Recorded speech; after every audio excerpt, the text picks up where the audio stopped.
ITV News has uncovered more shocking evidence of the culture of misogyny running to the very top of fire services in England and Wales.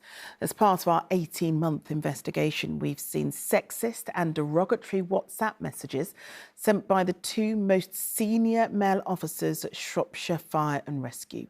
Chief Fire Officer Simon Hardiman and his assistant Adam Matthews discuss wanting to kill and harm female colleagues. One of the targets of their abuse has bravely chosen to speak to ITV News. Former senior manager Jan Morris resigned after reading what the men had said about her. She told us it felt like being stabbed in the stomach. When we showed the messages to the senior MP investigating the culture within fire services, she told us it was shocking and a warning that this special report from our UK editor Paul Brand does contain some of that upsetting language which Jan wanted us to show. This is Shropshire headquarters and Shrewsbury Fire Station. Thought I was going to be ending my career here for the right reasons, not the wrong reasons. Jan Morris never wanted to leave the fire service and take on her latest role. There's me, only woman. Rarely has a female officer climbed so high. That's always been what I wanted to say, is that I made a difference. Now she feels her job is to call out the behaviour that ruined her career. I just felt that things weren't right and that actually I was a bit of an outlier, and I just couldn't put my finger on it. And then shortly before Christmas I heard that there was some rather unpleasant messages. They were sent by two of the three most senior men in the service, Simon Hardiman, now the Chief Fire Officer, and Adam Matthews, now the Assistant Chief Fire Officer. In March last year, when Jan posted on social media asking for help finding a company that made uniforms for women, Matthews messaged a colleague, "She's having a whinge on LinkedIn again. That's the reason this gender shit pissed me off, constantly rammed down our throats." When Jan posted about the standard fitness test being harder for women than men, he said, "We've been taking bets on her not doing it." His boss, the chief, seems dismissive of Jan's equality drive too. At least she had a positive effect on the gender pay gap, he says, with several laughing emojis.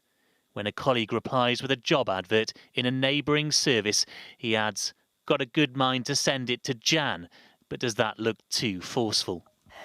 When I first saw the messages and it really, really hurt me. I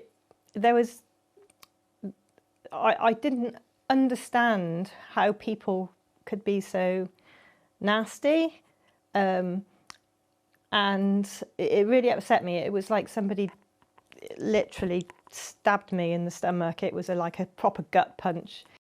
And there was worse. In one message, the chief stated simply, "I've calmed down now, but I could still kill her, buddy."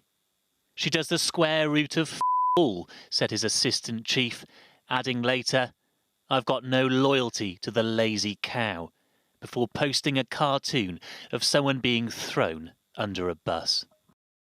I'm not sure if you've seen all of the messages. I haven't seen all the messages, no. There's one that we'd like to show you, if that's okay with you.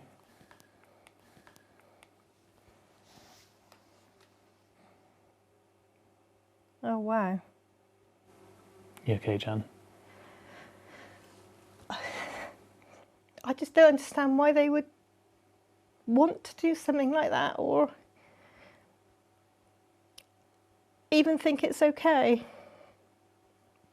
How can that sort of person be running an organisation, a multi-million-pound organisation, and a public one at that? It's just not acceptable. Jan wasn't the only female target. Talking about one colleague, the chief said, "She is useless, mate, so far out of her depth."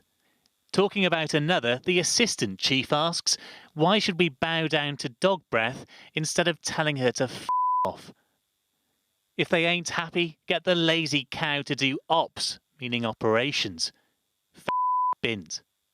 And about a third woman, the assistant chief says he'd like to launch the cow straight out of the window. So these are some of the messages that we've uncovered. We showed all the messages to the chair of the Home Affairs Select Committee in Parliament, who's leading an inquiry into fire service culture following our reporting. Just reading those messages, that worries me a great deal. The idea has been put forward that this is a few bad apples, if you like, very similar to what we heard in the police service for a number of years. But actually, I think what this is pointing to is something much more about the culture, the general culture, and also those in leadership positions. Those leaders remain in post here tonight. Neither man has even been suspended. One of my favourite photos here, Paul. It is only Jan's career at Shropshire Fire Service that's over after she handed in her notice. I just cried my eyes out because this is not how I wanted to finish my career with the Fire and Rescue Service. I've done so much for the Fire and Rescue Service. I've done so much to improve things for people. I should be stepping out the door proud as punch, not stepping out the back door because other people have forced me into that. Oh, Jan, understandably emotional there, but what has Shropshire Fire and Rescue had to say about this? Well, Charlene, throughout our investigations into fire services over the past 18 months, chief fire officers, the bosses of fire services, have repeatedly told us they get the seriousness of this issue. They are working through historical, cultural issues. In fact, Shropshire just finished this cultural review just last month, and the chief responding to it said he was pleased there was no toxic culture found, no evidence of current discriminatory practices. Presumably, though, the review team didn't have access to his own text messages and those sent by his assistant chief. Tonight, Shropshire Fire Service says it takes these allegations incredibly seriously. It is investigating. That investigation will be independent. The inspectorate, though, has said to us this evening that it is deeply concerned by what we have found, and other women have already started coming forward to us from Shropshire Fire Service this evening too. Across the sector, I think the abiding feeling is that there is disappointment that neither man has been suspended pending this investigation, and that tonight, yet again, it is the female victim whose career is ruined.